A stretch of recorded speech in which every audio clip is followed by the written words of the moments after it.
Assalamualaikum warahmatullahi wabarakatuh. Perkenalkan, nama saya Muhammad Hamdan Kamal dari kelas 02, NIM 20C10067. Pada kesempatan kali ini, saya akan membuat video reaction untuk menjawab pertanyaan dari Pak Greg, yaitu pertanyaannya dikirim ke WhatsApp.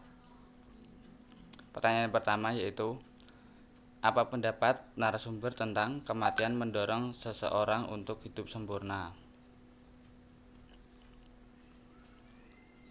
Yaitu bahwa kematian itu adalah titik puncak manusia mengambil keputusan terakhir. Maka dari itu, orang akan berusaha dalam kematian itu mengambil keputusan yang baik atau yang sempurna. Dikatakan oleh narasumber bahwa kematian adalah titik sempurna, itu diharapkan bahwa orang-orang sungguh memahami kematian sebagai pusat terakhir untuk kesempurnaan. Pertanyaan nomor 2 yaitu, apa pendapat narasumber tentang kematian harmonis? Orang-orang yang meninggal secara harmonis atau jiwa dan raganya siap untuk meninggal dunia memang perlu persiapan. Persiapan tentu saja mulai dari hidup saat ini. Di dunia ini, usahakan hidup yang harmonis. Hidup yang harmonis itu hidup yang penuh dengan kasih.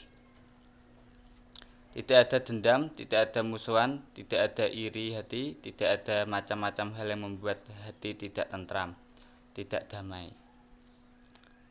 Itu yang membuat nanti kalau kita meninggal pun akan meninggal yang harmonis, yang enak, dan yang enjoy. Dalam arti siap dipanggil oleh Tuhan. Pertanyaan nomor 3 yaitu, apa artinya kematian tidak harmonis? Orang-orang yang meninggal karena macam-macam hal tidak harmonis, karena kecelakaan dan masih dendam, itu nanti ngelambrang dulu. Alam fana adalah dua hal, yang kasat mata dan yang tak kasat mata. Alam yang dapat dilihat dengan wadang dan alam yang hanya dapat dilihat oleh mereka yang memiliki kemampuan khusus. Orang yang mati tidak harmonis itu masih di alam fana, tapi sudah tidak bisa melakukan apa-apa. Terkadang masih memiliki nafsu, tetapi tidak bisa tersalurkan karena sudah tidak memiliki fisik. Itu yang menjadikan arwah sengsara, susah.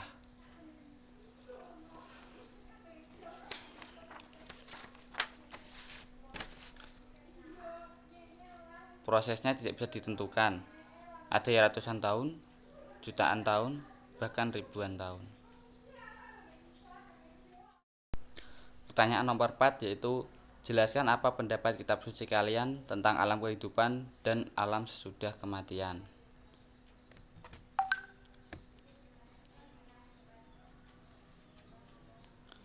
Al-Quran menjelaskan tentang alam semesta dan penciptanya. Al-Quran berbicara tentang bumi, matahari, bulan, langit, laut, udara, air, gunung, binatang, tumbuh-tumbuhan, dan lain-lain.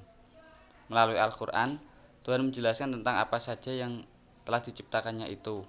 Tentu penjelasan yang dimaksud itu tidak sampai pada aspek detail, tetapi manusia sendiri juga melalui Al-Quran dianjurkan agar merenungkan dan memikirkannya.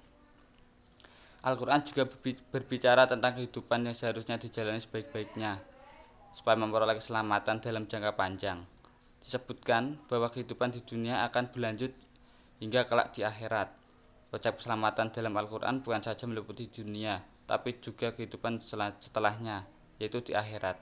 Agar manusia selamat, maka berikan petunjuk, yaitu harus beriman, beramal soleh, dan berakhlakul karimah.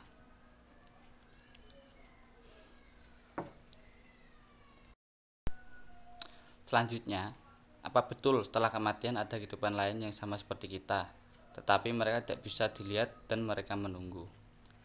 Sudah dijelaskan di surah Al-Mu'minun ayat 99-100, yaitu, demikianlah keadaan orang-orang kafir itu, hingga apabila datang kematian kepada seseorang dari mereka, dia berkata, ya Tuhanku, kembalikanlah aku ke dunia agar berbuat amal soleh terhadap yang telah aku tinggalkan.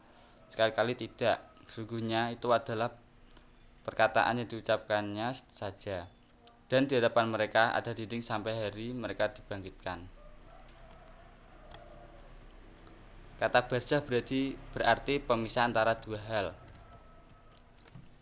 Dikutip dari Quran Surah Ar-Rahman ayat 20. Mujahid menjelaskan alam barzah itu adalah alam yang memisahkan antara dunia dan akhirat, atau alam antara sesudah mati dan hari kebangkitan. Tafsir Ibnu Katsir Al-Tabari. Al-Albani menjelaskan alam barzah adalah alam pemisah antara manusia dan kesempatan mencapai derajat yang tinggi di akhirat. Hal ini seperti difirmankan surah Al-Mu'minun ayat 11, dan di hadapan mereka ada dinding barzah sampai hari mereka dibangkitkan. Karena itu Rasulullah mengajarkan kaum muslimin untuk selalu berdoa supaya dijauhkan dari azab kubur atau di alam barzah.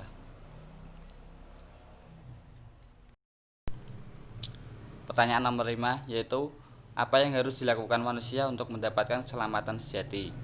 Beri dasar kitab suci masing-masing.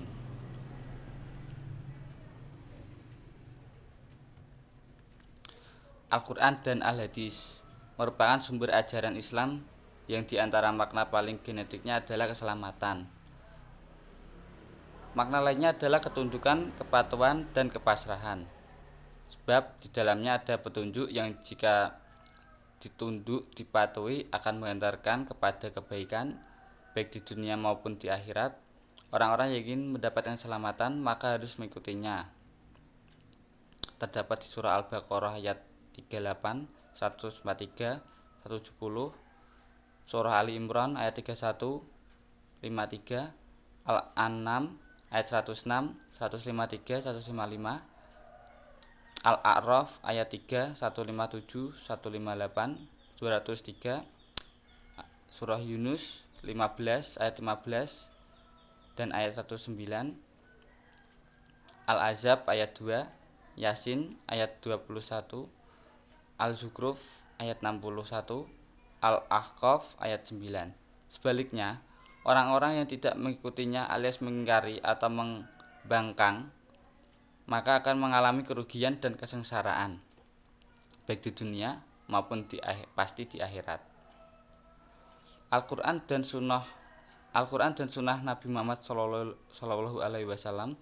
harus diikuti, karena keduanya adalah panduan kepada kebenaran. Allah menurunkan Al-Quran karena manusia tidak mengetahui apapun tentang kebenaran. Dengan Al-Quran, Nabi Muhammad yang ummi, yang karena itu tidak mengetahui apapun tentang ketetapan dan juga iman, menjadi mengetahuinya. Dan demikianlah kami wahyukan kepadamu wahyu Al-Quran dengan perintah kami. Sebelumnya kami tidaklah mengetahui apakah Alkitab Al-Quran dan tidak pula mengetahui apakah iman itu. Tetapi kami menjadikan Al-Quran itu cahaya yang kami tunjuki dengan dia siapa yang kami kehendaki di antara hamba-hamba kami. Dan sesungguhnya kamu benar-benar memberi petunjuk kepada jalan yang lurus. Dikutip dari Quran Surah Al-Syura ayat 52.